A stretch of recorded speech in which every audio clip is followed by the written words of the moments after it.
Ang light pa nito, sa totoo lang. Madali naman siya i-blend, oh. Parang mas maganda to. Alam nyo, actually, na-enjoy ko to. Pak! Sis! Nawala! Sis! Nabago ang pananaw ko sa foundation stick dahil dito sa product na to.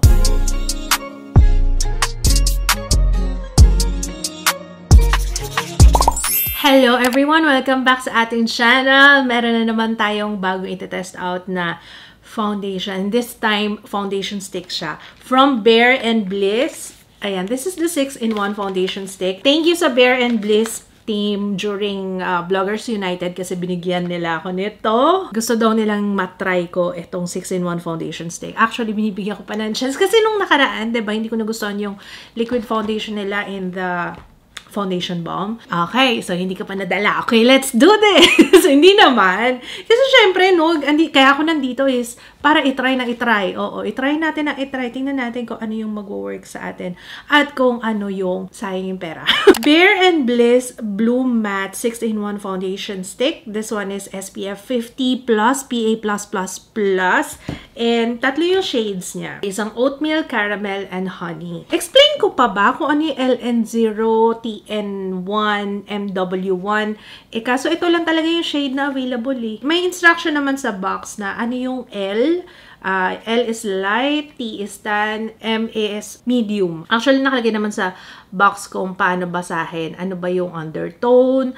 Ano ba yung undertone intensity? May mga ganyan-ganyan pa. Pero for the purpose of this video, hindi ko na siya explain kasi tatlong shade lang naman. Ano? Regular price is $799 pero right now, naka-sale siya 659 pesos. 16-hour long wear, oil control, transfer-proof na foundation stick. Soft matte daw siya and meron siyang moisturizing factor. May ganon. Long wear daw siya, medium to high buildable coverage, UV protection, meron siyang SPF 50+, PA+++, built-in brush, easy to conceal and contour, transfer-proof, and waterproof. Kahit hindi na natin i-test out yung waterproof tingnan na lang natin kung anong performance niya on my skin the entire day. Ito yung susuotin natin. So, ito yung itsura niya. Dual-ended siya. Ito yung pinaka-product. Ilabas natin lahat Pero ang laman nito is 9 grams. Tapos, meron siyang brush na maliit doon sa other end. Parang marami na ako na-try na ganito before, no? And usually, hindi siya nagiging favorite ko. I don't know. Meron something kasi sa foundation stick na parang medyo hassle siyang gamitin. Well, sa akin lang naman yun based on experience. Pero, okay, let's try this. Buksan natin lahat. You know what? Dito na tayo mag-swatch para mas kita niya. Ito si oatmeal. Oh, honey. And then last shade is caramel. Ang light pa nito, sa totoo lang. Tatlong shade yung available. So, ayan lang yung ating option. This one is oatmeal, honey, and caramel. Feeling ko si honey, kay honey muna tayo ha, kasi masyadong light si oatmeal sa akin. So, dito mo, ay, wait!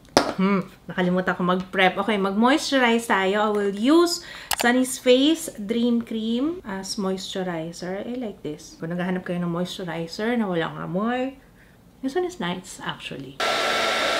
Okay, sunscreen, I will use Sun Killer Perfect Water Essence. I love this. Parang ang tagal ko hindi nagamit to ulit. So, let's use this. Okay, medyo dewy yung ating face. Pero I like that glow.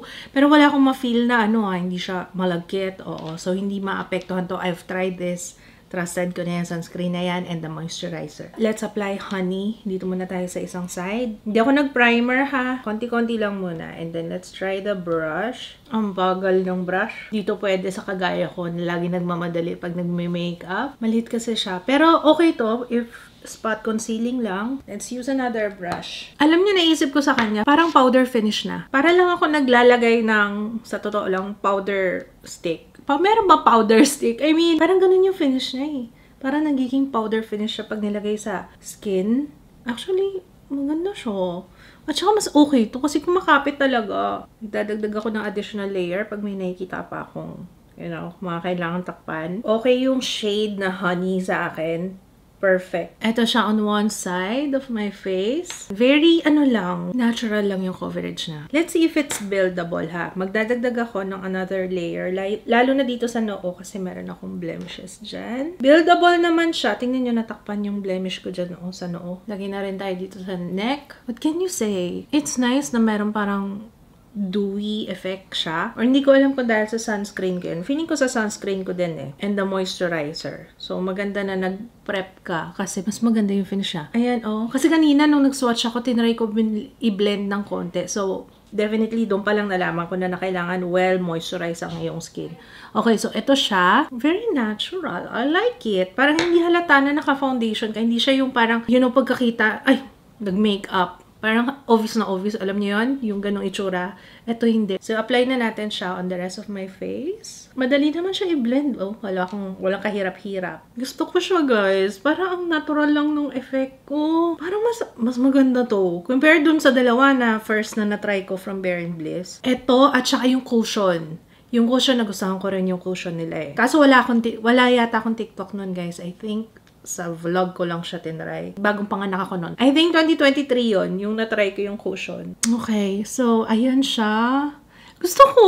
Para kung nag-apply lang ng powder. Very natural. Hindi halatang halata na naka-foundation ka. Alam mo yun? Pero yung glow, andyan pa rin. Magsaset ako with powder. I will be using Dr. Sensitive all day. No sebum blur powder. As in, isaset ko lang talaga siya. No waking. Hindi ako nag-concealer ngayon surprisingly. Lagi ako naka-concealer ngayon kasi nga tinatakpan ko yung mga blemishes ko. Pero, enough naman yung coverage nung stick, nung foundation stick, para siya na yung magtakip ng blemishes ko, which is ibig sabihin, buildable ang kanyang coverage, ha? It's nice din na parang hindi naman siya obvious na naka-makeup ka. Tamang pang cover lang ng mga minor na blemishes. Okay lang sa akin na nakikita yung blemishes ko dyan. May mga days na ganun, no? Ayaw mo naman ng pakak na foundation. Gusto mo yung nakikita pa rin yung skin. So, tapusin ko muna yung aking entire face and I will be done. Okay, our look is done. Meron lang ako napansin dito banda sa my nose kasi nagbabalat talaga yan. Medyo hindi lang siya kumapit. Nang konti lang. Yung previous na na-try ko, hindi siya kagaya nung ganun. Kumakapit naman to, in fairness naman sa kanya. Yun lang, nagbabalat yung nose ko kaya medyo na-emphasize ng konti. Konti lang naman. Pero ayan na, on my face. Alam nyo, actually na-enjoy ko to. Yung ganyan, no? Yung pwede kong ipatong ulit, pwede kang mag-spot conceal. Kasi yun ang problema ko lately kasi yung tatakpan natin yung mga pimple marks. Tingnan nyo, konting ganyan-ganyan lang. You know what? Ibabaon ko to. Alis tayo ngayon eh. Baon ko to para pag if ever kailangan kong mag-spot conceal ulit, ta-touch up ko na lang siya.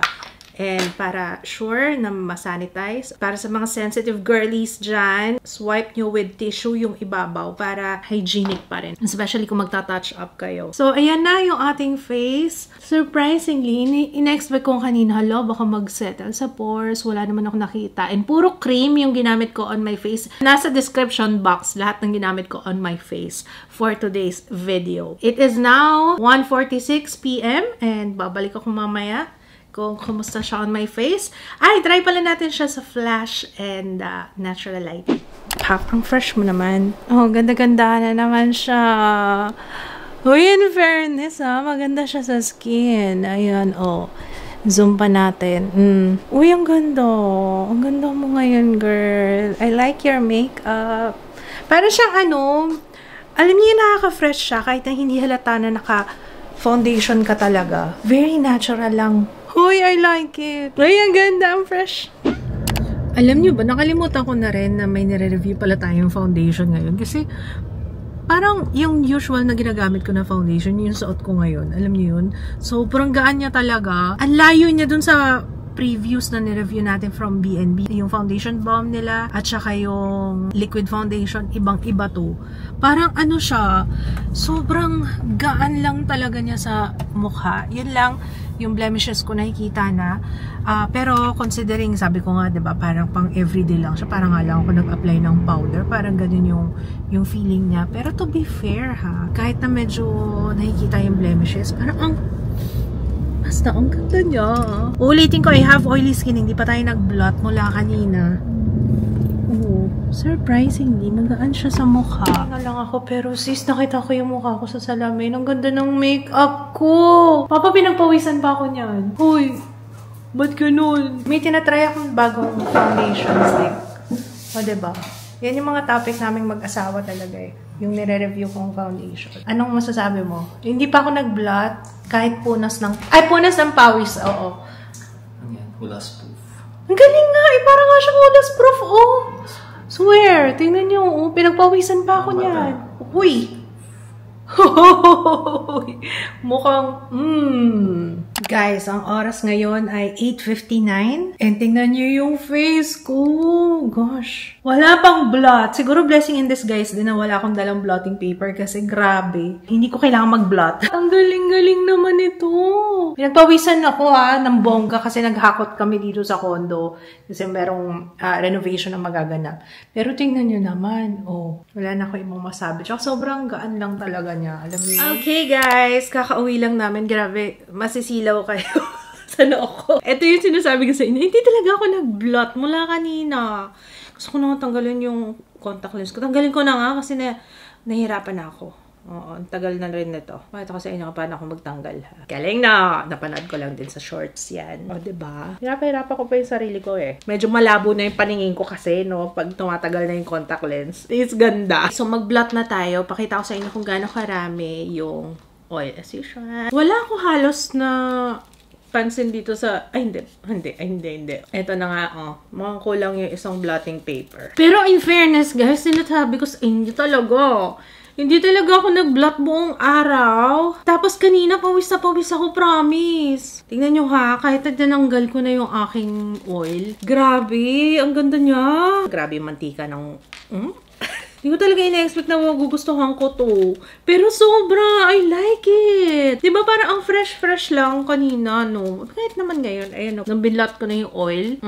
O, diba? Ang galing, ano? Oh, in fairness, ang ganda niya.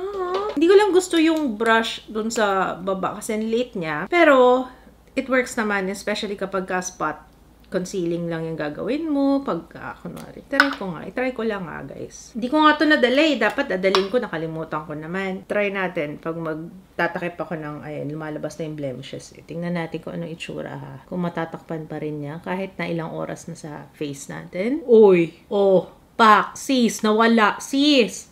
Ang galing naman nun! Alam niyo, iniisip ko dito, pwedeng, kunwari, pagka ayaw mo mag-makeup, pero gusto mong takpan yung blemishes mo. Ganyan-ganyan mo lang, no? Doon mo na lang siya ilagay sa mismong blemish. O, diba? Tapos powder na lang. O, pak! Tapos! And so far, ha, sa lahat ng natry ko na foundation stick, ito yung pinakamaganda yung kapit sa skin.